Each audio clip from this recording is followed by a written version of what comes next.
Indonesia terletak di lintasan garis khatulistiwa yang terbentang dari Sabang sampai Merauke. Keindahan alam Indonesia yang terdiri dari pesisir pantai, gugusan pulau-pulau, barisan pegunungan dan hijaunya hutan belantara menjadikan Indonesia disebut sebagai jalur khatulistiwa.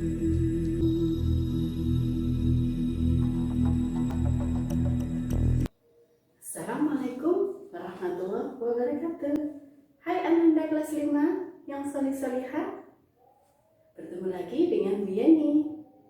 Sebelum pembelajaran hari ini kita mulai, marilah kita berdoa terlebih dahulu ya. Berdoa mulai. Selesai. Hari ini kita akan belajar tema 1, subtema 2, pembelajaran 4. Mata pelajaran IPS tentang kenampakan alam yang ada di Indonesia. Tujuan pembelajaran kita hari ini adalah kenampakan alam adalah segala peristiwa alam yang terjadi secara alami dan dibuat oleh tangan Allah.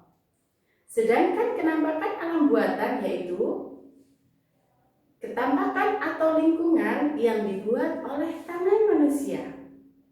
Di sini Bu Yeni mempunyai 2 gambar. Tahukah kalian perbedaan gambar tersebut? Manakah yang menurut kalian kenampakan alam? Ya, betul. Yang termasuk kenampakan alam yaitu adalah gunung. Kenampakan alam biasa disebut dengan bentang alam. Bentang alam dibedakan menjadi 2, yaitu wilayah daratan dan perairan. Seperti yang kalian lihat video di belakang dia ini adalah perkebunan teh. Perkebunan teh di Jawa Timur berada di Lawang, Kabupaten Malang. Di daerah pegunungan tanahnya sangat subur karena banyak mengandung zat hara. Nah, zat hara adalah zat yang dibutuhkan tumbuhan dan sayuran untuk tumbuh dengan subur. Yuk kita lihat lebih dekat tanaman teh seperti apa. Tanaman teh dengan nama latin Camellia sinensis. Tanaman teh sangat cocok tumbuh di daerah pegunungan, dataran tinggi, dan lembah. Lembah merupakan dataran yang rendah yang dikelilingi oleh pegunungan atau perbukitan. Bukit atau perbukitan. Bukit merupakan tumpukan tanah yang lebih tinggi daripada tempat di sekelilingnya, serta lebih rendah dari gunung. Bukit bentuknya hampir mirip dengan gunung, namun lebih datar. Ketinggiannya lebih dari 300 meter di atas permukaan laut. Perbukitan adalah serangkaian bukit-bukit. Gunung dan pegunungan. Gunung merupakan permukaan bumi yang menjulang tinggi, memiliki ketinggian lebih dari 1000 meter di atas permukaan laut.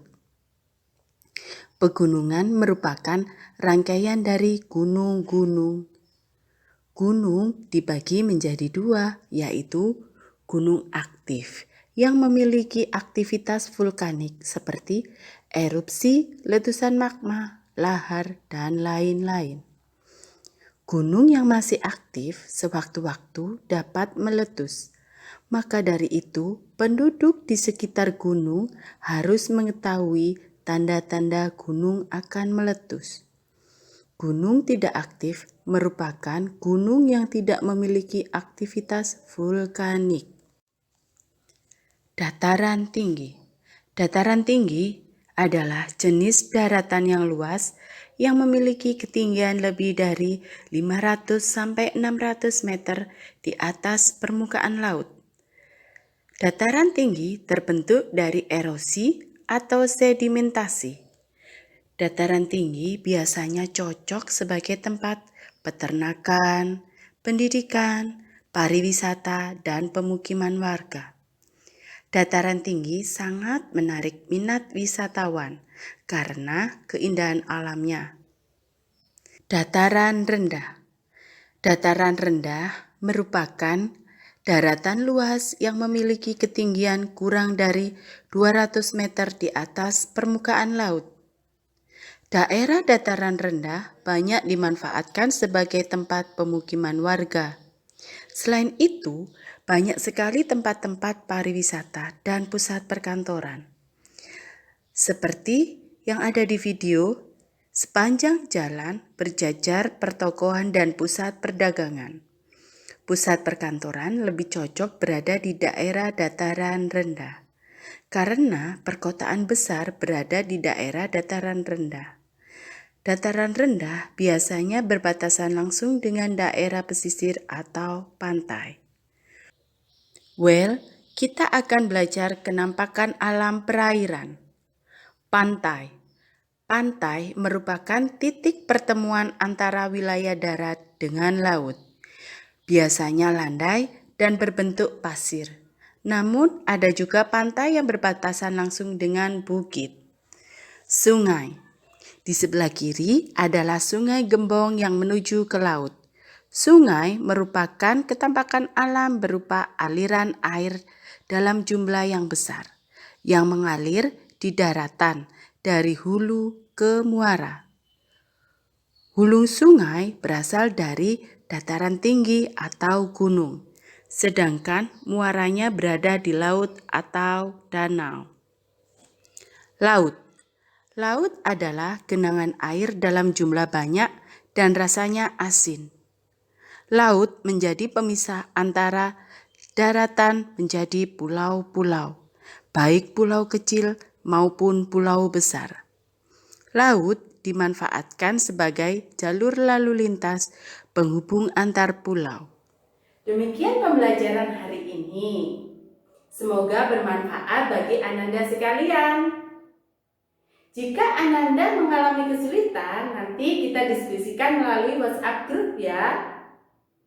Untuk tugas, nanti Bu Yeni kirim melalui Google Classroom. Jangan lupa ya, tetap menjaga kesehatan dengan cara menerapkan 3M, yaitu memakai masker, mencuci tangan, dan menjaga jarak. Wassalamualaikum warahmatullahi wabarakatuh.